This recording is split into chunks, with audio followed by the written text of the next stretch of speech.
I didn't cry when they told me he was gone.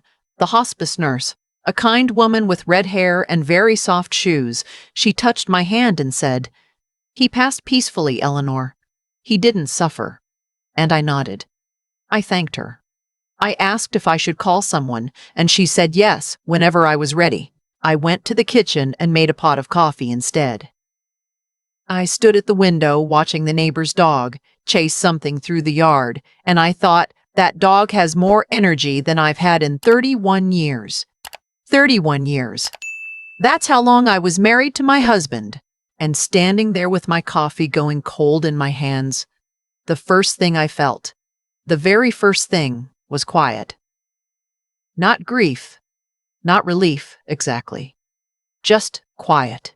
Like when you've had the television on for so long you stop hearing it, and then someone turns it off, and the silence is so sudden it almost startles you. His study was at the end of the hall. He had always kept it locked. I want to be clear about something, because people hear locked room and they imagine the worst right away. I didn't, not for most of our marriage. He was an accountant for 30 years, private clients, some of them quite wealthy, and he always said the lock was about confidentiality. Client files, tax records, things that weren't mine to see, and I understood that. I respected it. I never tried the door when he wasn't home. I never asked him for the key. That was just how things were. Our daughter grew up in that house, and she'll tell you she never thought much about the locked door either. It was just Daddy's office. Off limits. Like the good dishes or the top shelf of the linen closet. Some things in a house are simply not yours to question.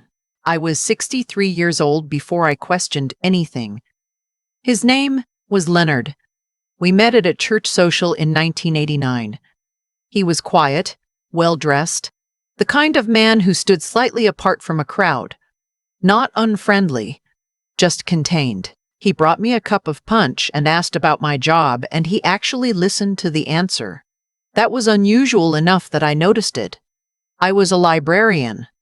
People's eyes glaze over when you say that at parties. Leonard's didn't. He asked follow-up questions. He wanted to know what I was reading. He told me he'd read Middlemarch 3 times. I thought, this one is different.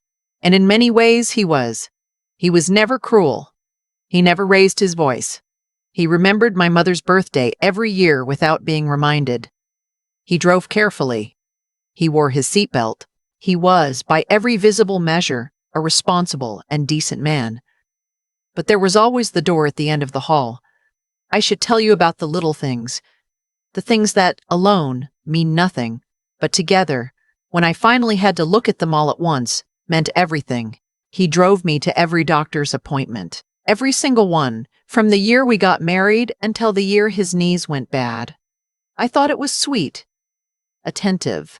His own father had never done anything like that for his mother, and Leonard seemed almost proud of it. This way he had of taking care of me. He always came into the exam room. If the doctor asked me a question and I started to answer, Leonard might finish the sentence for me. Not rudely, just helpfully, he said. He knew my health history. He kept track of things. The doctors seemed to like him. He was organized and calm and asked intelligent questions. It never occurred to me to ask, but what if I wanted to answer for myself? He handled our finances completely. This was my choice too, or it started out as my choice. I was bad with money when we first married. I'd overdraw my account regularly. I'd forget to pay a bill. And Leonard was so good at it, so orderly, that it made sense for him to take over. He gave me an allowance. That sounds worse than it was, I think. Or maybe it sounds exactly as bad as it was, and I just didn't have that word for it back then. It was just how we did things. I had a debit card for groceries and household expenses. If I needed extra, I asked. He always said yes. That's the thing that made it hard to name. He was never stingy. I never felt deprived. But I also never knew what we had, not really. I didn't know the account numbers. I didn't know what we owed or what we owned. When I asked, he would say, "Everything's fine, Ellie, you don't need to worry about that." And I believed him because there was never any evidence not to. Our daughter, Petra, she lives in Portland now, works in tech. She came to help me after the funeral. She's 40 years old, and she's the practical one, always has been. The day after we buried him, she was already on the phone with the insurance company, asking for claim forms. She kept finding things and bringing them to me. Credit card statements, account summaries, a letter from a bank I didn't recognize.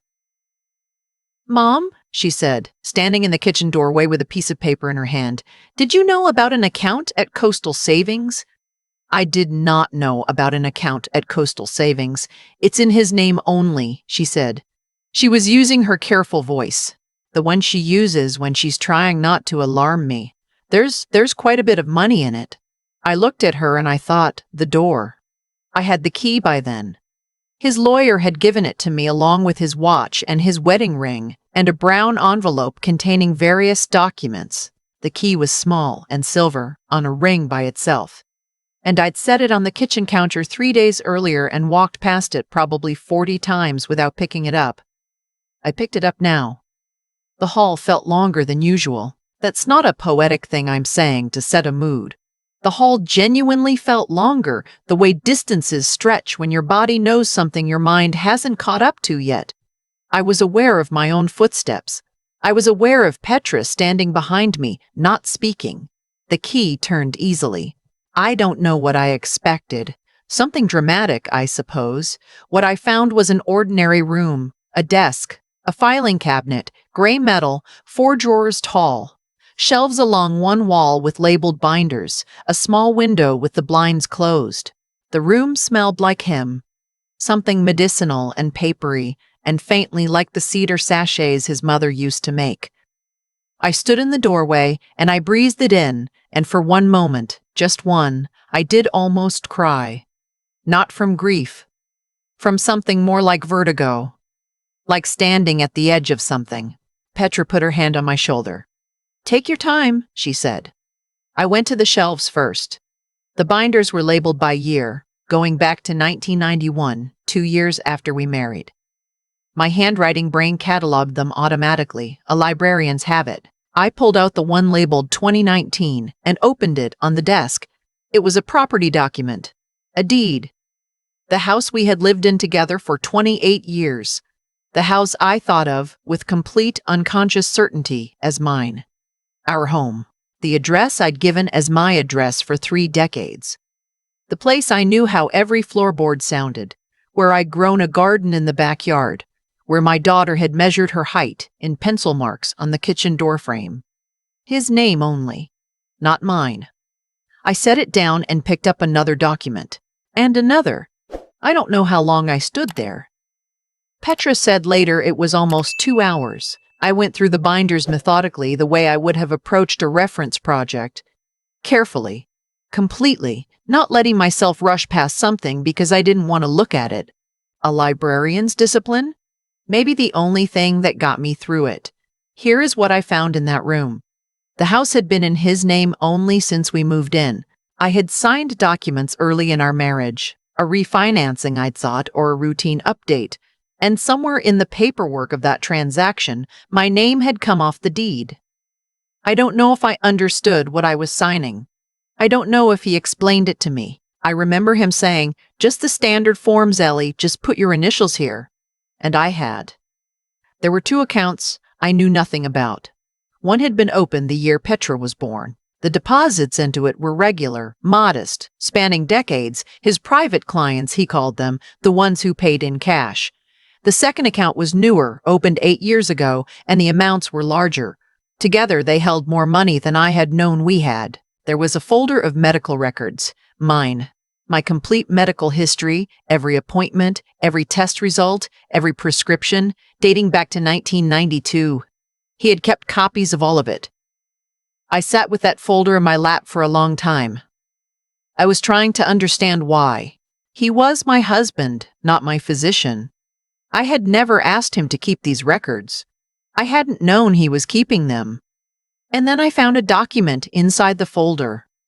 A letter from a specialist I had seen in 2008, a rheumatologist, and I saw that the letter was addressed to Leonard, not to me. He had requested a copy of my records without telling me. The doctor had sent them. I had been a patient in that office for 4 years, and I had thought I had a relationship with that doctor. She had asked me questions, and I had answered them. And Leonard had sat in the corner in his quiet, attentive way, and I had thought, what a good husband. What a caring man. I thought, sitting on the floor of that study with my own medical history in my hands, did she ever look at me and wonder? Did she ever think to ask, would you like a moment alone? She hadn't. No one had. Petra found me on the floor. She sat down next to me without asking questions, and we stayed like that for a while, both of us leaning against his desk, with his binders all around us and the cedar smell everywhere. I don't understand, she said finally. I'm not sure I do either, I said. Not all of it. Did he? She stopped. Started again. Was he trying to protect you from something? Or was he? She didn't finish. I didn't fill it in for her. I've thought about it many times since, and I still don't have a clean answer. I don't believe he was a monster. I knew him for 31 years, and there was real love in there. I believe that. But there was also something else. A need to hold everything, to stand between me and every complexity of our shared life, to be the only one who knew the full picture. Whether that came from love or from something darker, I can't say for certain. Maybe it was both. Maybe it doesn't matter. The effect was the same either way. I had been living in a house I didn't own. I had money I didn't know about. I had medical records I'd never seen. I had, for 31 years, understood our life through the version he chose to show me. The day after I found everything, I called a lawyer. I want to be honest. This was harder than it sounds. I am 63 years old. I have been a librarian and a mother and a wife. And I am not a timid woman, but I had spent my entire adult life being managed, gently and completely, and the first thing I felt when I picked up the phone was a strange, guilty sensation, like I was doing something I wasn't supposed to, like I was going into the room without his permission. I had to sit with that feeling before I could dial. The lawyer was a woman named, and I will always be grateful for this, a woman who didn't rush me. I sat across from her desk and I brought my binders and she went through them with me, document by document, and she spoke to me as though I were a person with a brain, which sounds like a small thing and isn't. She explained what I was entitled to. She explained what could be contested and what couldn't. She asked me questions and waited for me to answer. At one point she said, I want to ask you something, and you don't have to answer. Did you feel like yourself in this marriage? I thought about it for a long time. I felt like his wife. I said, I'm not sure those were the same thing. She nodded like she'd heard that before. The legal process took 14 months. I won't make it sound simple. It was slow and expensive and exhausting, and there were days I sat at my kitchen table with paperwork in front of me and thought, is it worth it? Is any of this worth the energy I'm spending? Am I doing this for a reason, or just because I'm angry and I don't know what else to do with it? But then I'd remember standing in that doorway, the key in my hand, the smell of cedar, the way the distance had stretched in that hall, and I hadn't known why. I kept going. I got my name on the house. That was the first thing, and the thing that mattered most to me on some level I couldn't entirely explain. The house where I had grown my garden and raised my daughter and measured her height on the kitchen door frame. It was mine. It had always been mine in every way except the legal one, and now it was mine in every way, completely. Petra flew back from Portland the day the paperwork was finalized. We had dinner at the kitchen table. Nothing special. Soup from a can and good bread from the bakery on Clement Street. And she said, How do you feel? I thought about it. I looked around the kitchen. I looked at the doorframe where her height marks were still visible. Faded pencil lines going out from age 4 to age 17, the last one just below the top of the frame. I feel like I live here, I said. She laughed a little unevenly. Mom, she said, you've lived here for 28 years. I know, I said. That's what's strange. There is a thing I've thought about often in the months since. My mother, she's gone now, has been for 15 years. My mother lived alone for the last 2 decades of her life after my father died, and I remember finding her independence slightly sad when I was younger. She fixed her own furnace.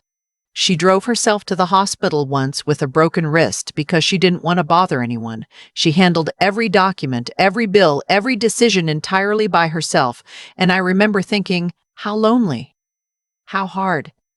What a shame she didn't have someone to help her with all of that. I understand now that she wasn't lonely. She knew exactly what she had. She knew her account numbers and her property taxes and the name of every doctor she'd ever seen and the contents of every file in her cabinet. She knew because they were hers to know. No one had ever arranged things so that she didn't have to worry about them. She wasn't lonely. She was free. I don't tell this story to be a cautionary tale, although I know it works like one. I don't tell it to say that care and control always look the same, because I don't believe they do. I tell it because I spent 31 years in a house with a door I never opened, and I made peace with that door. And it was only when I had no choice but to open it that I understood what I'd been making peace with. The study is a reading room now. I took down the filing cabinet. I put in a lamp and a comfortable chair and a short bookshelf for the books I'm reading or plan to read. The window has a curtain now instead of blinds, and when the afternoon light comes through it, the room is warm and a little gold. I sit in there sometimes, in the evenings. I have my own key.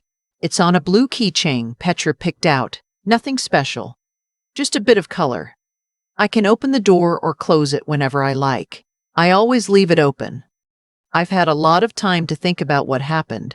Not just what Leonard did, but what I allowed without knowing I was allowing it. That's the part that took me the longest to sit with. Not the anger, which came and went, but the quieter question underneath it.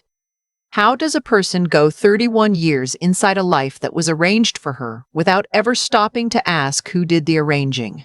The answer, I think, is that it happens in small steps. Each one reasonable. Each one easy to accept. He drove me to the doctor because he cared. He handled the finances because he was good at it. He kept the door locked because of client confidentiality. None of it, taken alone, would make you stop and say, wait, something is wrong here. It's only when you see all of it together, spread across a desk at 63 years old with your daughter sitting next to you on the floor, that the picture becomes clear. I don't say this to be hard on myself. I say it because I think it's true of a lot of people. And I think it matters to name it plainly. Intelligence doesn't protect you from this. I am not an unintelligent woman. I read, I worked, I raised a child, I had opinions and I expressed them. But I had slowly, over many years, handed over the part of my life that I thought was too complicated to manage myself. And what I didn't understand was that complexity is not a burden someone else lifts from you. It's a form of knowledge. When you let someone else carry all of it, you don't get rest, you get ignorance. And ignorance, however comfortable it feels, always costs you something. What I've come to believe is that there is a kind of courage that has nothing to do with dramatic moments. It's not the courage of standing up in a courtroom, though I did that too. It's the quieter courage of insisting on knowing, insisting on your own name on your own house, insisting on answering the doctor's question yourself, even when someone else in the room already has an answer ready. It's the small daily act of not stepping back when stepping back feels easier. Petra asked me once, not long after everything was settled, whether I was angry at her father. I thought about it honestly. I said, I was, for a while, but anger at him was never going to give me back what I'd lost, and what I'd lost wasn't something he'd stolen so much as something I'd gradually stopped tending. That's on both of us, in ways I'm still sorting out. What I kept, what no document could touch, was the garden I'd grown in that backyard for 28 years. The pencil marks on the doorframe. The knowledge of how every floorboard sounded at night. Those things were mine because I had made them mine, through daily, unhurried living.